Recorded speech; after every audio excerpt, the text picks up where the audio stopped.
Muchas gracias. No, aquí maravillado oyendo todas las historias del origen del término alopécico. Esto supongo yo que con ocasión de que esta semana fue el Día Mundial del Calvo, ¿no?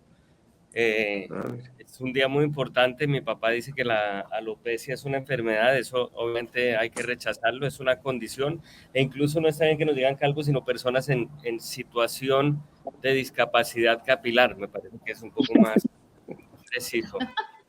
Diana, qué alegría que estés acá. Tú sabes lo que yo te quiero, el fan que soy tuyo.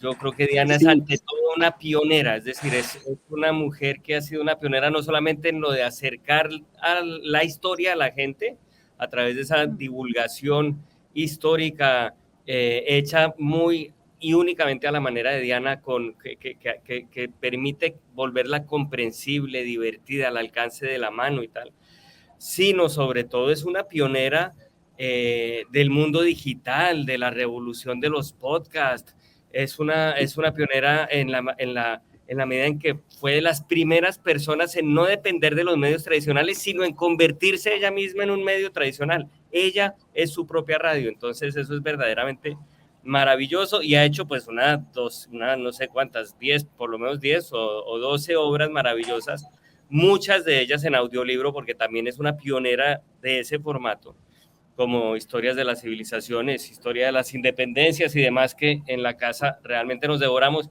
Y yo quiero empezar con una pregunta, Diana, muy breve, ante toda la situación que está pasando en el mundo, de la cual hace un muy buen resumen, hay que decirlo, el alopécico mayor de esta reunión en su columna de hoy. Yo quisiera saber cómo la estás viendo, para dónde va estas historias de las civilizaciones están por terminarse ante las locuras que estamos viendo de Putin, de Corea del Norte y demás. Pues una de las cosas que, digamos, que me gustó mucho de este viaje que hice por los Balcanes es que ante el absurdo de la geopolítica que estamos viviendo, volví a remozar el gusto por la historia, por entender las civilizaciones, por entender pues, los legados, porque en este momento la cosa está bastante aburridora porque estamos otra vez en los mismos ciclos de provocaciones, de escalada, de seguirnos peleando otra vez por los mismos poderes, y lo que me parece más terrible de verdad es que haya habido una guerra después de una pandemia, cuando hicimos un esfuerzo planetario por intentar salvar la vida de toda la gente en el planeta para dispararle a los que sobrevivimos. Entonces, digamos, como a nivel de esquema geopolítico, esto desafortunadamente no es nada nuevo, no es la repetición del control de las fuentes energéticas, de los patrones de imperios, de, de las escaladas y de las propagandas. O sea, no, digamos, no, yo confío en que en algún momento alguien tenga alguna sensatez y desescale lo que está pasando. Lo confío por la fuerza que puedo tener de utopía, pero el despliegue de estupidez humana que estamos viviendo ahorita es verdaderamente vergonzoso. Para estar en la segunda mitad, ya está empezando la otra parte del siglo XXI, oye, y no nos aprendemos el cuento. O sea, no, como que no logramos, digamos, la geopolítica, no la humanidad, no podemos, y justamente en este viaje que hice me doy cuenta de la diferenciación entre las personas y los pueblos, pero la geopolítica parece que le hubiera dado la espalda a las necesidades de la especie, ¿no? Deberíamos estar todos tratando de conservar el planeta, de evitar digamos, todo el tema del efecto invernadero, y resulta que se están poniendo eso otra vez en las armas. Como la falta de aprendizaje me perturba y me hace pensar que todos debemos como pensar en creaciones y en cosas y en reparaciones y como en una vibra diferente, porque pues no hay una responsabilidad histórica de aquellos que están en este momento, que tienen el poder en las manos. Pues qué pereza. Pues entonces, sobre todo porque hay la escalada y allá, cuando uno ve los Balcanes, ahí están los descosidos de Europa. Ahí es donde, eso es un fractal de todo lo que pasa en Europa, y ahí es donde se ven las costuras de todos los errores, de las intervenciones, de las dobles morales, todo eso se ve en los Balcanes. Y es pues de donde yo estuve, de lo que les voy a contar. ¿Por qué es así? Por qué se puede explicar a partir de ese pequeñísimo universo lo que podría pasar en el mundo? No, lo que pasó, porque es que primero, hay una cosa que me impresionó muchísimo cuando llegamos a Sarajevo. El viaje es por 4 países. Lo hicimos por Serbia, Croacia, Eslovenia y la Bosnia-Herzegovina. Y el viaje va a terminar, digamos, la parte más sustanciosa del viaje, más fuerte del viaje es cuando vamos a llegar a Sarajevo. Entonces, hay un momento en que cuando estábamos en Sarajevo le preguntamos a la guía y ella decía, no nos comparen con Ucrania, no queremos que nos comparen con Ucrania porque a nosotros nos abandonaron, a nosotros nos dejaron morir, nadie nos ayudó.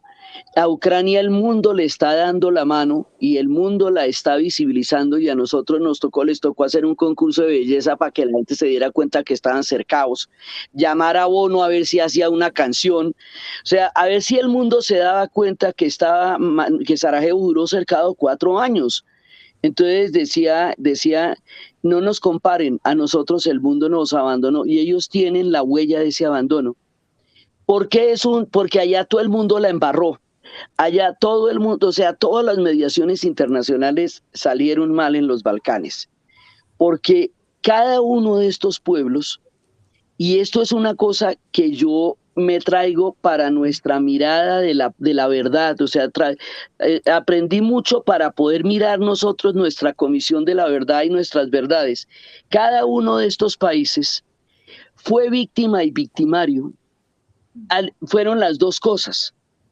Entonces, cada uno tiene una verdad de martirio y cada uno tiene una verdad, y el otro tiene la verdad del sufrimiento que tú le causaste.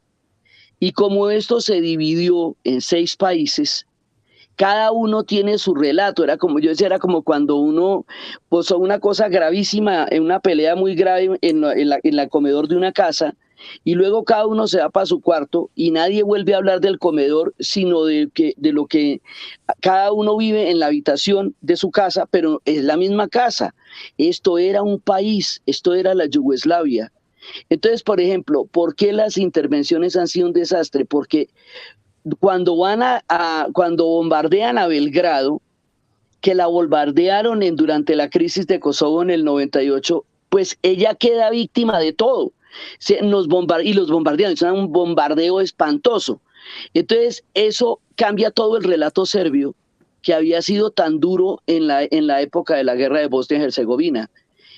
Hay un momento, tal vez lo más duro de todo fue Srebrenica, la matanza de 8.000 personas, 8.000 hombres, en un campamento que estaba protegido por la ONU.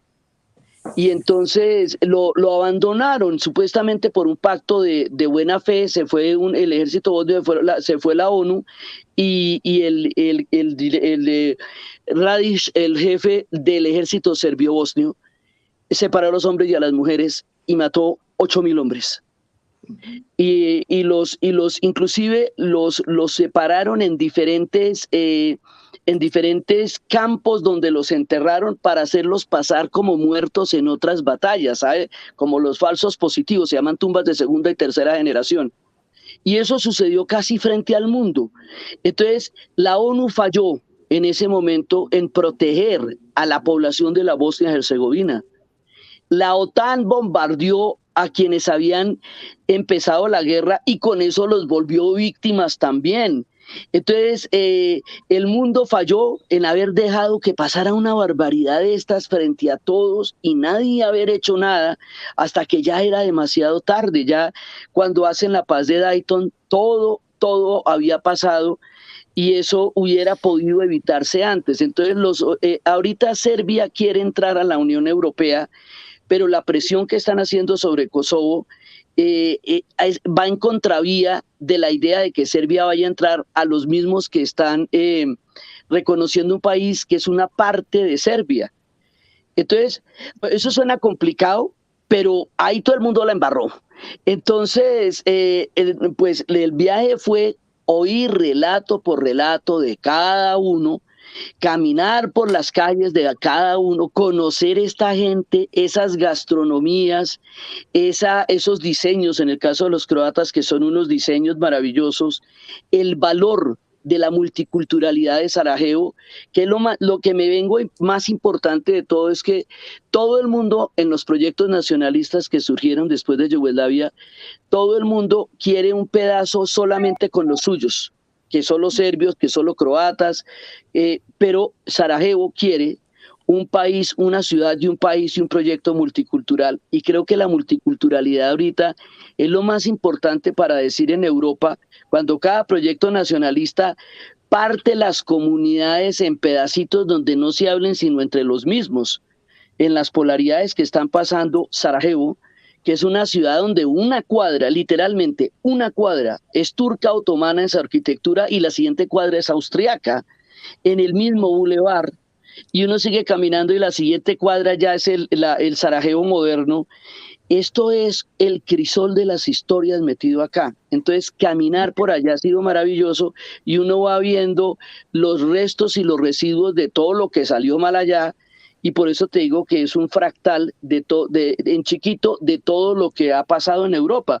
Nuestro hotel quedaba como a pocos metros del sitio donde mataron al archiduque y empezó la Primera Guerra Mundial.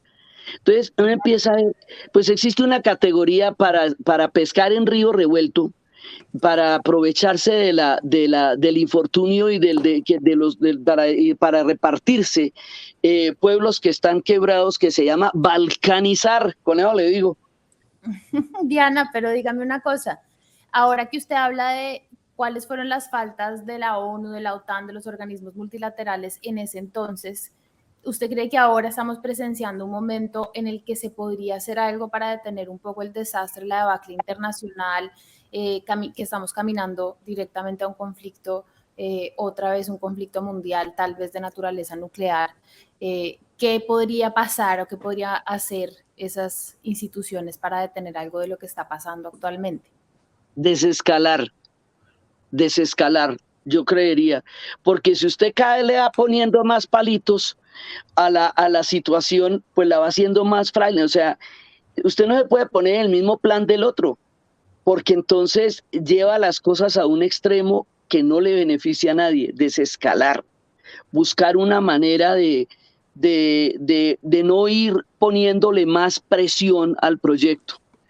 Entonces, y hablando de La Haya, Ana, imagínate que en Sarajevo, para que la gente entienda lo que significa La Haya, lo que significan los juicios de La Haya, porque esos no ocurrieron allá, hay una exposición en la alcaldía donde está todo puesto, cómo eran los trajes de los jueces, cómo era la sala, cuáles eran las personas que juzgaron, por qué delitos, todo para que ellos comprendan qué fue lo que pasó en La Haya, porque lo que se juzgó fueron las cosas que les pasaron a ellos.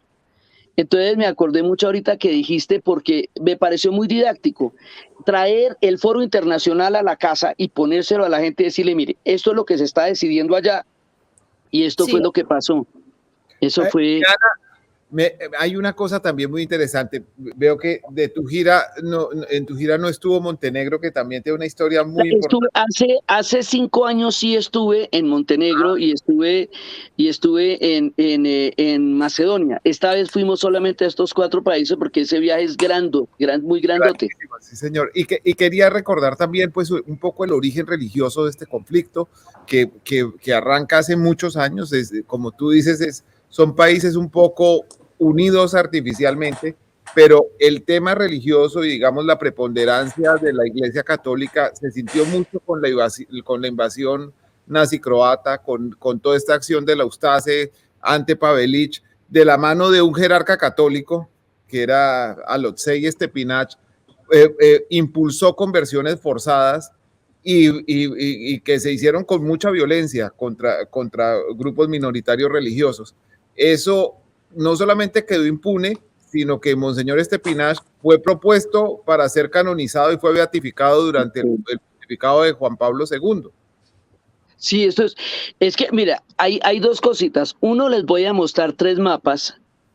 El primer mapa es donde quedan los Balcanes, ¿sí? El segundo mapa es que era, esto es que queda, o sea, por uno ve por el lado la península ibérica, España. La segunda es Italia y la tercera es estos países que quedan limitando con Italia, que también ese es el Adriático, y estos son los países que antes fueron un solo país. Ese solo país, que lo vamos a ver en el siguiente mapa, ese solo país se llamaba Yugoslavia, ¿sí? Eso estaba compuesto por 6 repúblicas, que eran pues Bosnia, Herzegovina, Serbia, Montenegro, Macedonia, Eslovenia.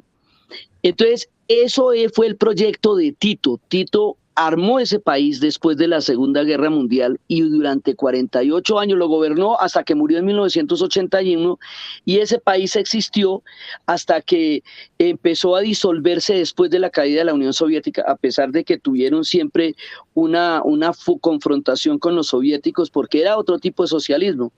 Entonces, Eslovenia es la que empieza la desintegración cuando le tocaba la presidencia rotatoria y no se la dejaron, entonces se retiran. Y Eslovenia hace su independencia y se va. Le mandan tanques, pero los logra repeler. Croacia viene después. Cuando se va a independizar Croacia, como Croacia tuvo un estado nazi durante la Segunda Guerra Mundial, que se llamaba la Ustache. Entonces resulta que los serbios, cuando Croacia se independizó, pensaron que iban a volver a matarlos y decidieron atacar Croacia de una, y ahí empezó la guerra. Cada uno de estos pueblos tiene enclaves. Enclaves es como si usted mandara un montón de santanderianos para Antioquia y un montón de antioqueños para Santander. Los santanderianos no van a dejar de ser santanderianos porque estén en Antioquia, ni los antioqueños van a dejar de ser antioqueños por estar en Santander. Cada uno de esos enclaves responde a la dinámica del país donde viene, pero está en otra parte. Esos enclaves son el resultado de 1000 reparticiones, de una política de romper los nacionalismos que tenía Tito, pero están ahí, y esos son el origen del lío. Entonces los croatas, la primera parte de la guerra es entre Croacia y Serbia, porque Serbia se queda con todo lo que era la antigua Yugoslavia, era la capital. Se queda con el ejército, con toda la parte administrativa, y empieza a impedir que se desintegre la Yugoslavia, mandando tropas a todas partes, y en todas partes van a atacar.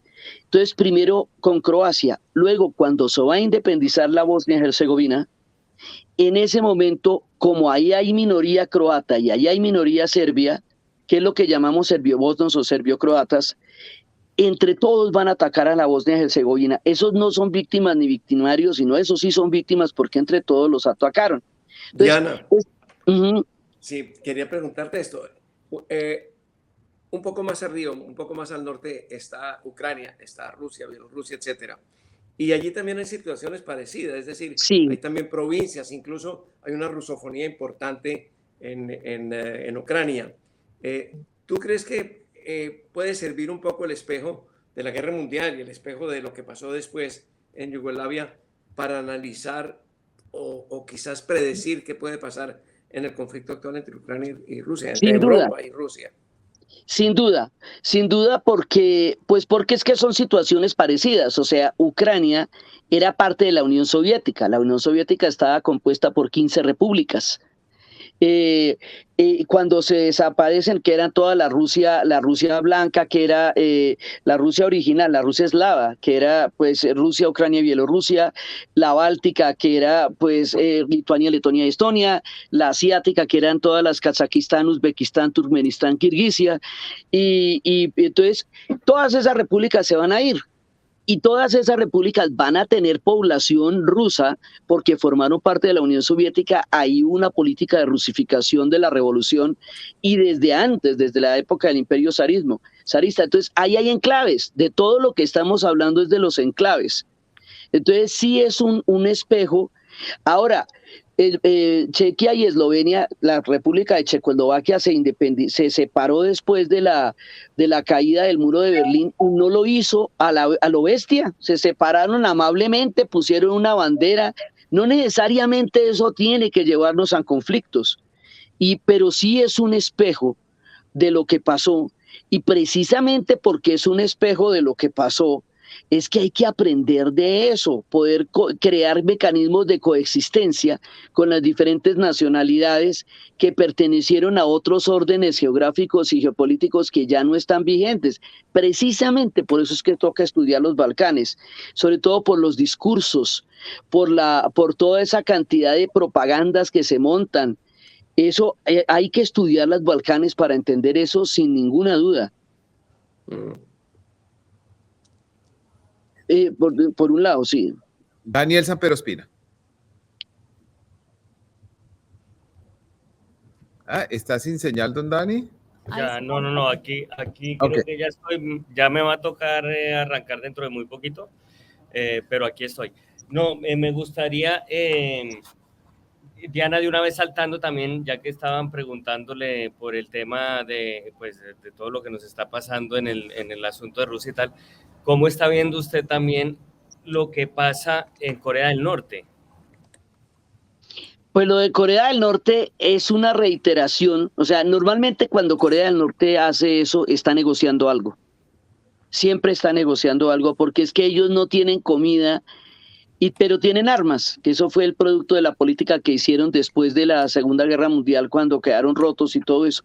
Entonces, generalmente, porque no puedo subestimar la estupidez humana, esos son mecanismos de negociación, esos son mecanismos de presión para lograr algún tipo de cosas. Es lo que tradicionalmente ha hecho. Decirle a Estados Unidos, voy a empezar a provocarlo a través de sus aliados, hasta que diga, bueno, ¿qué es lo que quiere? Fíjate que durante toda la época de Trump, la retórica con Corea era una retórica de guerra permanente, y cuando ya la cuerda estaba tensa, ya entonces terminaban de amigos. Y otra vez, que no, que es que mire, que nos vamos a dar, y entonces otra vez. Entonces, eso lo hemos tenido reiteradamente. Puede que estemos en la misma dinámica, ¿no? En estas cosas uno no puede hacer, y de lo que más aprendí de los Balcanes es de no hacer afirmaciones ni generales ni absolutas, porque es muy impreciso y todo tiene matices. Qué alegría poder contar con Diana Uribe. Nos había advertido que solo podíamos tomar media hora de su tiempo porque tiene un compromiso. Sí, pero puedo pedacito. Hay una cosa, señor, dos cositas que yo quiero decir.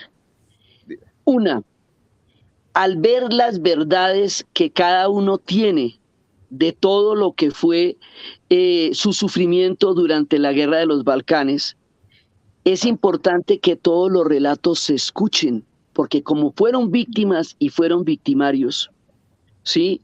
Entonces, cada uno tiene una parte en la que sufrió muchísimo, pero también generó sufrimiento.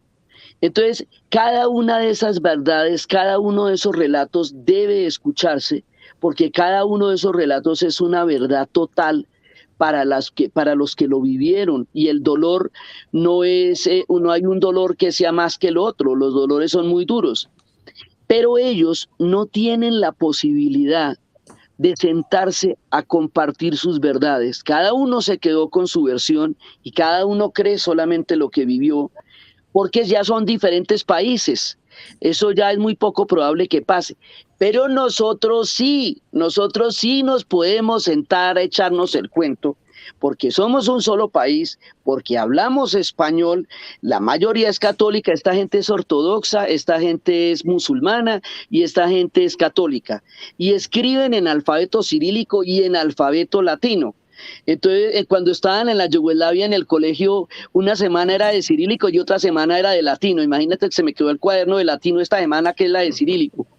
Entonces, ellos tienen todas las diferencias. Nosotros nos podemos sentar a hablar en español, siendo la mayoría católico, y escuchar los relatos del otro. Oye, tenemos la posibilidad histórica de hacerlo porque todavía estamos juntos. eso fue lo que me quedó, la señal más importante, la necesidad de escucharnos y de entender el dolor del otro para poder pasar la página de lo que nosotros hemos vivido. Era como lo primero que quería traer. Yo también tengo camiseta. Mi camiseta es, esta no es, bueno, es la rosa de Sarajevo, ella es dramática porque es lo que pintaron en todos los lugares donde hubo matanzas y donde hubo grandes, porque a ellos, Sarajevo es como Medellín, es una ciudad rodeada de montañas con un valle. Entonces el ejército serbio-bosnio se apoderó de las montañas y empezó a dispararle, como decir, al valle de Aburrá. ¿Sí? Y se tomaron un barrio, como decir el Poblado, y desde ahí los francotiradores le disparaban a la gente. Y nadie los ayudó. Entonces, esta rosa de Sarajevo está en todas partes, es un ejercicio de memoria. Y había un chelista que iba a tocar donde quiera que había habido matanzas para honrar con su música a los muertos. Entonces, los del relato son muy dramáticos, pero hay todo que aprender de esta gente, porque han vivido cosas terribles. Hace 30 años no se matan, y eso ya es mucho porque hay una generación completa, ya no vivió la guerra, y eso es una ganancia muy grande. La paz, la paz que ellos hicieron fue a la brava. Los gringos metieron a los 3 presidentes en la base de Dayton en Ohio y dijeron, bueno, firman esta vaina o les cascamos a todos. Ustedes pueden modificarla, pero tienen que firmar. Y esos fueron los acuerdos de Dayton que congelaron el conflicto, como si les hubieran echado un rayo de congelador. Ahí no arregló nada, pero se paró la sangre. Entonces, eso hace que puedan volver a haber problemas porque no se arreglaron, pero llevan 30 años sin matarse, que es mucho más de lo que nosotros podemos contar. Entonces, hay todo que aprender de los Balcanes y por eso me gustó tanto ir y por eso quería compartirlo, porque son puras lecciones de la historia y porque también, mire, estos son de Sarajevo, ellos mandan esto, que es el corazón de Sarajevo, porque hay que rescatar lo humano, lo diverso, lo plural, la capacidad de entenderse los unos a los otros. En Sarajevo hay mezquitas, basílicas, sinagogas y catedrales, y es chiquitica, o sea, a pesar de todo lo que sufrieron, viven en el valor de la diversidad y de entender y de aceptar al otro. Son súper amables, tienen una cultura de café como la de nosotros. El café allá también es para los amigos y para compartir, y pueblos con unas gastronomías maravillosas y unos paisajes increíbles, y en Dubrovnik se filmó Game of Thrones, y yo que soy fanática de Game of Thrones, me gocé todo lo que tiene que ver con eso, y entonces pues que les compartía esto porque pues estoy que me hablo de mediante viaje, pero porque hay mucho que aprender, de verdad, de lo humano, de la escucha del otro, de la aceptación del otro. Es la gran lección que nos da los Balcanes y ojalá Europa la entienda en su diversidad. Ay, un privilegio siempre tener a Diana Uribe con nosotros. Por favor, que se repita, Diana, esas voces de allá que dicen cosas que interesan acá. Mil y mil gracias. Quería que pusiéramos unos segunditos de la música de ese gran chelista de Sarajevo, que es David White. Lo mandé, no sé si lo pudieron encontrar, un minutico solamente para decirle gracias a Diana con esta música maravillosa.